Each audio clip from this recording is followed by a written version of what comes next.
Hello students. Last time हमने पढ़ा था सेट्स, उसकी इंट्रोडक्शन दी थी।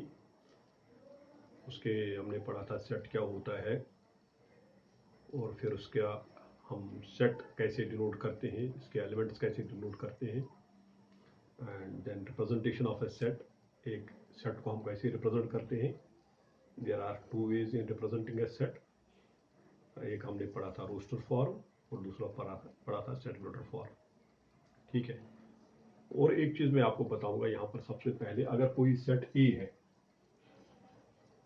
है, for example it is set 1 2 3 4। 1 इसका एलिमेंट है, 2 इसका एलिमेंट है, यानी वो हम ऐसे लिखते हैं 1 ए का एलिमेंट है, ऐसे डिनोट करते हैं 1 बिलोंग्स टू ए, या इसको पढ़ते हैं 1 इज एन एलिमेंट ऑफ ए।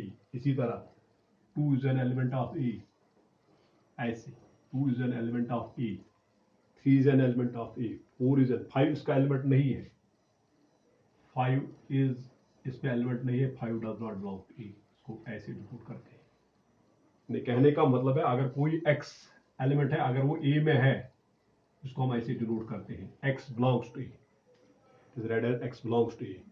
और अगर x a में नहीं है, if x does not belong to a, तो फिर वो ऐसे दिखाते हैं x does not belong to a। ये होता है x is an element of a या x belongs to a, ये होता है x is not an element of, x does not belong to a। जैसे यहाँ पर मैंने एग्जांपल है 1 is an element of a, 2 is an element of a, इसी तरह 3 और 4 भी इसके एलिमेंट है, 5 इसका एलिमेंट नहीं है, वो ऐसे दिखाते हैं। ठीक है। और आज हम फर्दर जो करेंगे that is the types of sets, sets की टाइप्स। ठीक है। तो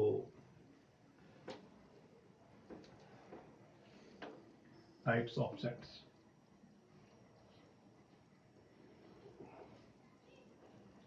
टाइप्स ऑफ सेट्स, इसमें सबसे पहले आता है नंबर 1 जो आता है, इसको हम बोलते हैं नल सेट। नल सेट बोलते हैं या एम्प्टी सेट, एम्प्टी सेट बोलते हैं, और समटाइम्स वाइड सेट है, वाइड सेट नल सेट बोलते हैं या एम्प्टी सेट बोलते हैं या वाइड सेट बोलते हैं। नाम से पता चलता है ये क्या होना चाहिए। एम्प्टी, एम्प्टी का मतलब क्या होता है? खाली, नहीं वो सेट जिसका कोई भी एलिमेंट ना हो। A set having no element, a set having no element, no element, वो सेट जिसका कोई भी एलिमेंट नहीं होता है, that is called an empty set, null set और वाइड सेट।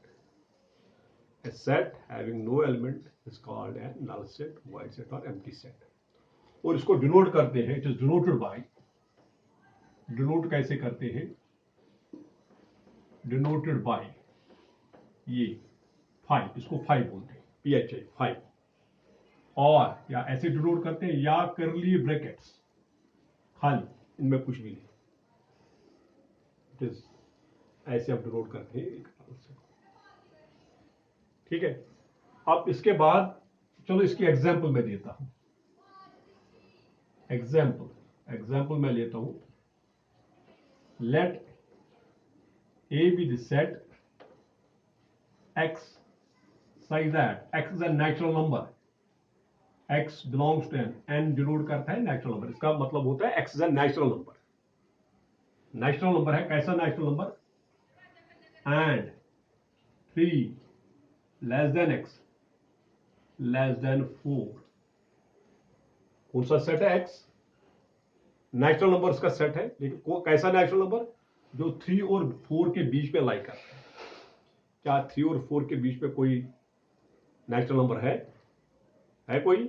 नहीं है, तो इसमें कोई भी एलिमेंट नहीं आएगा। So we write employees a equal to 5। ये हो गया नल सेट, 3 और 4 के बीच में कोई natural number. One more example, this is example number 1। Example number 2, let B be the set x such that x is an even prime number and x greater than 2।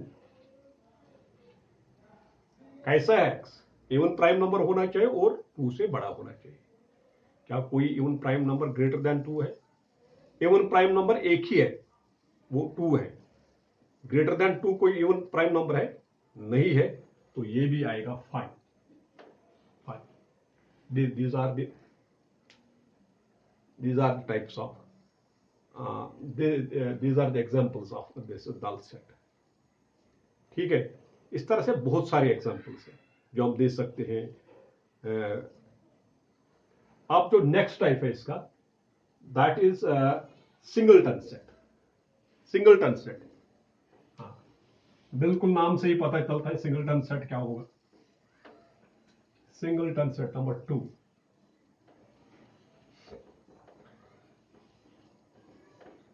Singleton set. Singleton set क्या होता है?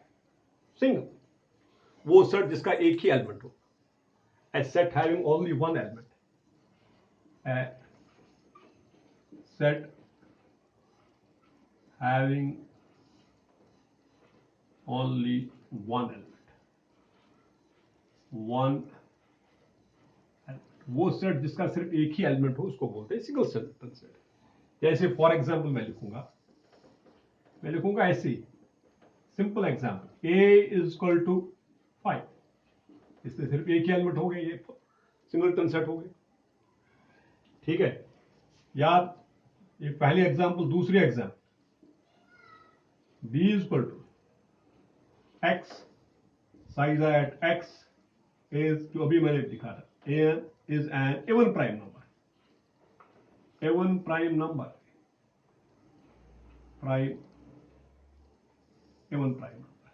is an even prime, और उसमें क्या आएगा? उसमें सिर्फ 2 आएगा। वो सेट जिसका एक ही एलिमेंट होता है इसको बोलते हैं सिंगलटन सेट। यहां मैंने सिर्फ 5 लिखा है, इसका एक ही एलिमेंट है 5, सिंगलटन सेट हो गया। फिर b लिखा, इवन प्राइम नंबर, वो सिर्फ 2 है, so this is also a singleton set। After this we have the third type, that is known as finite set। Number 3, finite set। finite set क्या होता है? फाइनाइट सेट, फाइनाइट वो set जिसके एलिमेंट्स हम गिन सकते हैं, वो सेट जिसके एलिमेंट्स हम गिन सकते हैं। ए set whose elements can be counted is called a finite set। A set whose elements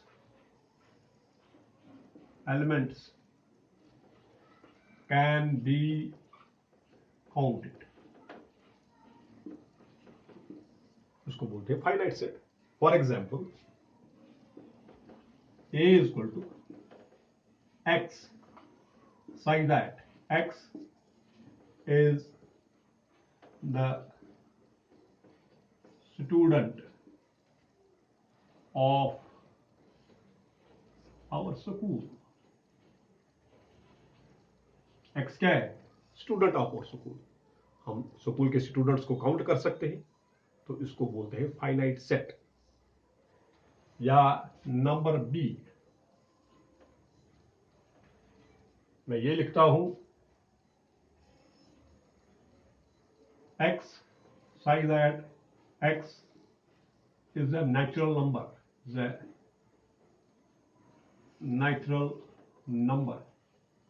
and x less than or equal to 1000 से कम जो नेचुरल पर्सन को काउंट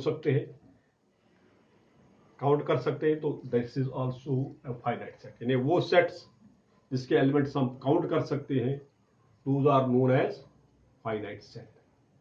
ठीक है, यहां पर मैं एक मेनली एक डेफिनेशन दूंगा यहां पर वो टाइप ऑफ सेट में नहीं, अलग से एक डेफिनेशन है जिसको हम कार्डिनल नंबर बोलते हैं, इससे थोड़ा सा रिलेटेड है। कार्डिनल नंबर क्या होता है? Cardinal number of a set होता है कि एक सेट में कितने एलिमेंट्स होते हैं।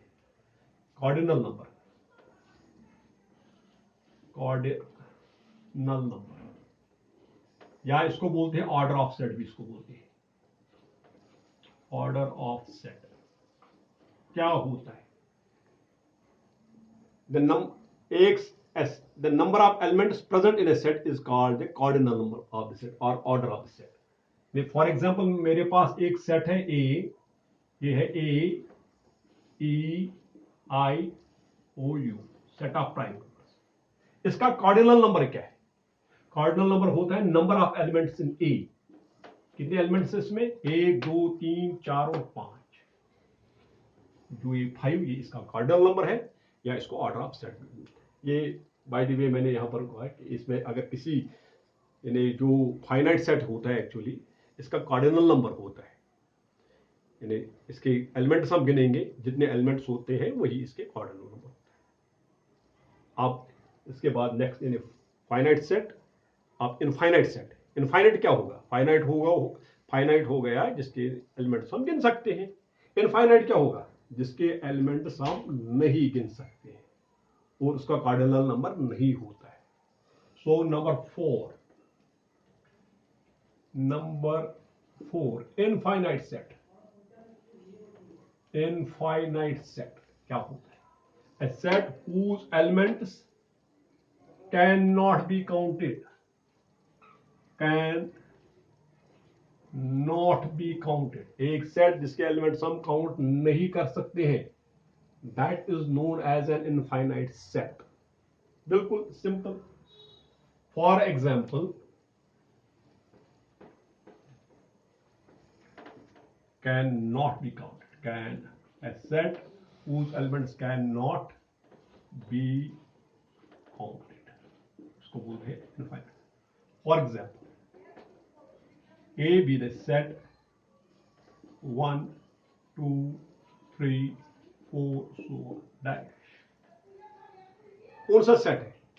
ये सेट ऑफ नेचुरल नंबर्स है। क्या आप नेचुरल नंबर्स को गिन सकते हैं? नहीं गिन सकते। So this is an infinite set. ठीक है। और एक example, one more, b is equal to x such that x is a real number belongs to R। R denote करता है set of real numbers too. x belongs to R का मतलब होता है x is a real number। x belong to Z अगर मैं लिखूंगा, x is an integer, याद रखना चाहिए। अगर लिखेंगे x belongs to n, इसका मतलब है x is a natural number। x belongs to Q, इसका मतलब होता है x is a rational number। इसी तरह मैंने लिखा x belongs to R। R denote करता है सेट ऑफ रियल नंबर्स को, यानी x is a real number। ठीक है। x such that x is a real number and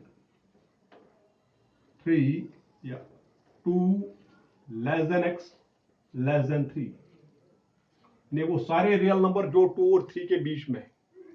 क्या आप कह सकते हो 2 और 3 के बीच में कितने नंबर रियल नंबर से?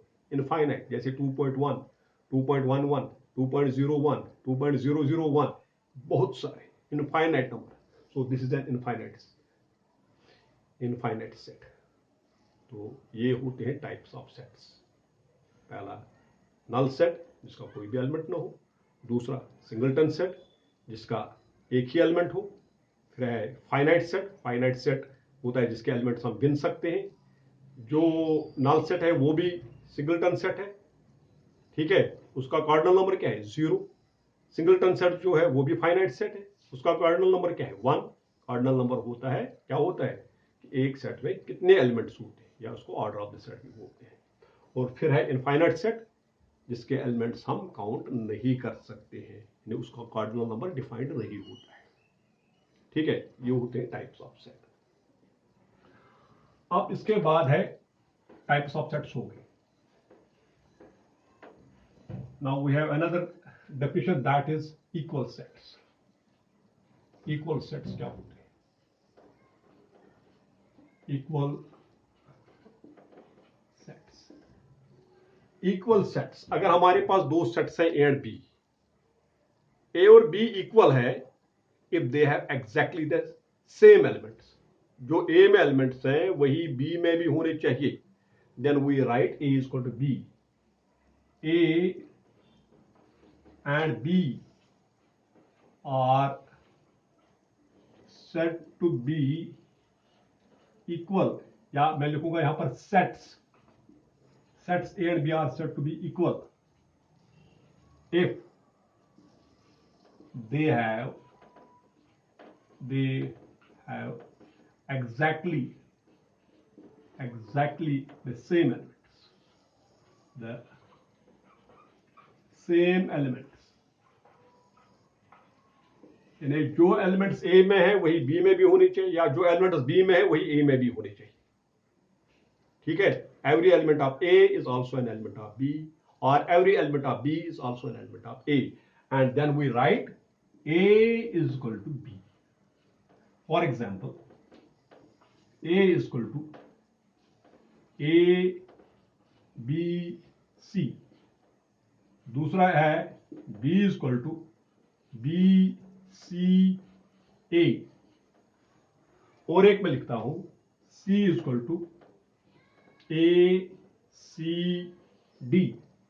ये तीन सेट्स मैंने लिखे. अब इनमें कौन सा इक्वल है? आप देखो ए और बी इक्वल है. A is equal to B, क्योंकि जो एलिमेंट्स ए में है वो बी में भी है. इसमें भी ए है, इसमें भी ए, इसमें बी है, इसमें सी, इसमें सी. ऑर्डर से कोई फर्क नहीं पड़ता है. Exactly the same elements. अब आप देखो क्या ए सी के बराबर है? ए में, दोनों में ए है, दोनों में सी है, लेकिन इसमें बी है, इसमें डी है. ये बराबर नहीं है. A is not equal to सी. क्या बी सी के बराबर है? दोनों में ए है, दोनों में सी है, लेकिन इसमें अलग अलग है. तो बी सी के बराबर नहीं है. Two sets are said to be equal if they have exactly the same elements. ठीक. और एक चीज होता है इक्वल सेट्स. ये हो गए इक्वल सेट्स. और एक होता है इक्वलेंट सेट्स. इक्वलेंट सेट्स क्या होते हैं? वो सेट्स जिनके इक्वल नंबर ऑफ एलिमेंट्स होते हैं, यानी जिनका कार्डिनल नंबर सेम होता है. एज सेट इनको बोलते हैं equivalent sets. Equivalent sets. Equivalent sets क्या होते हैं? Two sets A and B are said to be equivalent, not equal, equivalent if number of elements of A is equal to number of elements of B. Number same होना चाहिए, cardinal number same होना चाहिए, लेकिन elements different हो सकते हैं. For example, let A is equal to 2, 3, 5, 7. ये एक सेट है. B में दूसरा सेट लेता हूं, वो लेता हूं 1, 2, 3, 4. आप यहां पर देखो number of elements in A किसके बराबर है? Number of elements in A वो कितने हैं? 4. और number of elements in B किसके बराबर है? Number of elements in B कितने एलिमेंट्स हैं इसमें? 4 है. Therefore A and B are said to be equal. Equal और इक्वलेंट में फर्क है. इक्वल में दोनों में सेम एलिमेंट्स होने चाहिए, एग्जैक्टली सेम एलिमेंट्स, लेकिन इक्वलेंट में नंबर ऑफ एलिमेंट्स सेम होने चाहिए. ठीक है. जो इक्वल सेट्स होते हैं वो हमेशा इक्वलेंट होते हैं, लेकिन जो इक्वलेंट होते हैं वो हमेशा इक्वल नहीं होते हैं. ठीक है. So these are equal sets. Now we move to the next definition, that is a subset. Subset क्या होता है? What is a subset?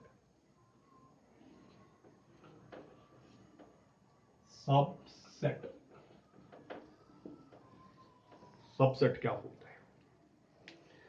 अगर हमारे पास दो सेट्स हैं A and B, A B का सबसेट होता है अगर ए का हर एक एलिमेंट बी में होगा.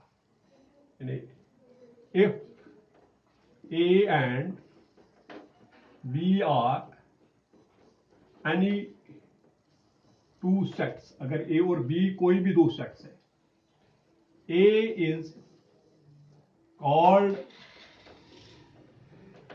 a subset of B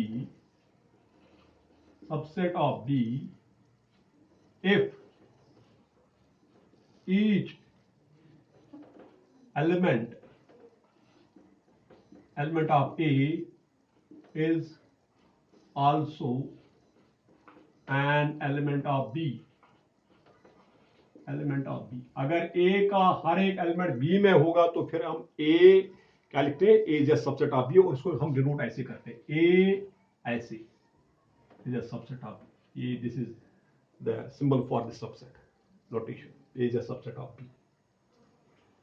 ठीक है, इसमें का मतलब क्या होता है, जो भी एलिमेंट ए में है वो बी में है। इन जनरल हम वो लिखते हैं, if x belongs to A, employees x belongs to B। अगर x A में होगा तो फिर x B में भी होना चाहिए, तभी ये इसका सबसेट है। फॉर एग्जाम्पल मैं लेता हूं, let A equal to P Q R and B equal to P Q R S T।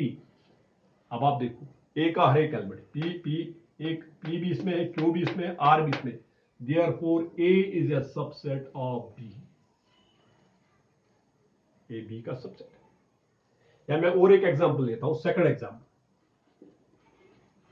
Late X be the set X such that x is such that x is a student of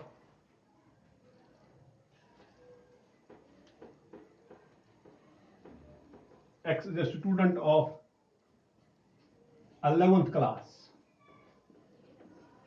of our school। ठीक है, फिर लिखता हूं y में लिखता हूं x such that x is a student of our school।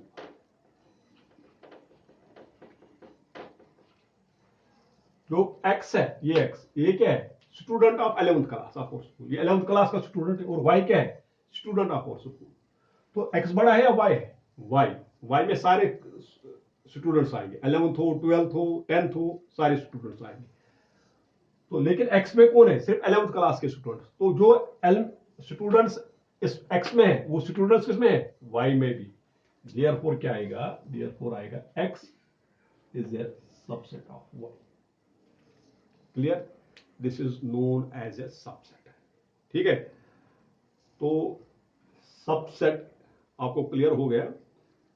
अब इसमें हमें प्रॉपर सबसेट, इम्प्रॉपर सबसेट, ठीक है, इसका और एक लेक्चर बनाना पड़ेगा, क्योंकि ये जो लेक्चर 20 मिनट से ज्यादा